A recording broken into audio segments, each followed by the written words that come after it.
Aujourd'hui, en cette journée de la prévention contre le suicide, j'ai décidé de venir au cimetière, à côté de cette pierre tombale-là, qui dit Stuart Samuel Letowski, né le 5 août 1977, décédé le 19 décembre 2014. Il était mon mari, le père de nos 2 enfants. Il était également un enfant lui-même, de ses parents, et frère de son frère et sa sœur. Mon mari, Stuart, a décidé de s'enlever la vie le 19 décembre 2014 par pendaison. Pour lui, ses problèmes sont finis. Mais moi, la vie doit continuer avec mes 2 enfants à tous les jours malgré son absence. Lui a décidé qu'il en avait assez de vivre, qu'il en avait assez de ses problèmes. C'était quelqu'un qui en avait jamais parlé, puis que personne n'aurait pu penser qu'il aurait pu commettre un geste aussi horrible que celui-là. Aujourd'hui, ça va faire presque 9 mois qu'il est décédé. À tous les jours, je dois vivre avec cette peine-là. Je dois vivre avec cette image-là. Et oui, il y a la peine, il y a la rage, il y a la colère, il y a l'incompréhension. Mais en même temps, la vie est belle et la vie mérite d'être vécue. Je me suis jamais affiliée à une cause en particulier, mais celle-ci me touche particulièrement parce que il était mon mari et le père de mes enfants. Le suicide, ça touche tellement de gens. Au Québec, il y en a 3 par jour. C'est beaucoup trop. Et 80% des suicides, c'est des hommes. Malheureusement, mon mari fait partie de ces statistiques-là.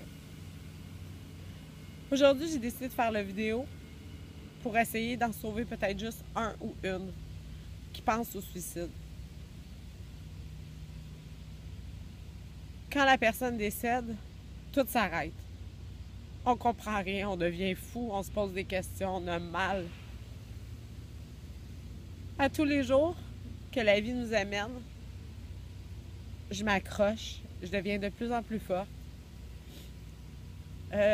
Des larmes en passant, c'est pas un signe de faiblesse, c'est un signe qu'on a un cœur à bonne place. Et on apprend à vivre avec ce geste terrible-là. Je me suis souvent posé la question à quoi que penser avant de commettre ce geste-là en ayant ces 2 magnifiques trésors-là. Ma fille, elle avait 8 mois quand c'est arrivé. Mon fils avait 3 ans et demi. C'est la seule photo que j'ai de papa avec ses 2 enfants. J'en aurai plus jamais. Alors pensez-y, si vous pensez au suicide, demandez de l'aide. N'importe qui, prenez le téléphone, appelez un ami, un parent, quelqu'un que vous ne connaissez pas. Appelez la ligne Info Suicide. Demandez de l'aide. La vie est belle. Malgré tout, malgré toutes les embûches qu'on peut avoir, malgré toute la merde qu'on a pu faire autour de nous, elle mérite d'être vécue. Jusqu'au bout. Jusqu'à temps que notre destin arrête et non qu'on décide d'arrêter de vivre. Stuart, aujourd'hui, est avec nous, j'en suis persuadée. Et je me dis que si aujourd'hui, il voit tout le mal qu'il a pu faire, je suis sûre que s'il y aurait une switch qui dirait « je m'accroche au lieu de... je m'accroche à la vie au lieu de me l'enlever », je suis sûre qu'il le ferait.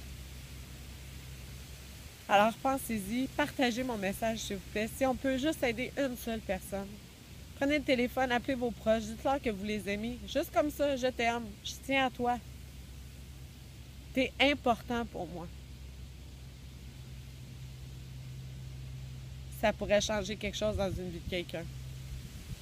À tous les jours que vous avez la chance de côtoyer quelqu'un, rappelez-vous ses mimiques, son sourire, son visage, ses yeux, sa voix. Parce qu'on ne sait jamais.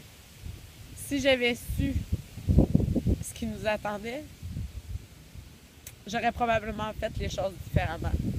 J'aurais probablement mémorisé tellement plus de choses parce qu'aujourd'hui, ça va juste faire 9 mois qu'il nous a quittés. Puis des fois, je dois écouter des vidéos parce que sa voix me manque. Et j'ai peur de l'oublier, sa voix.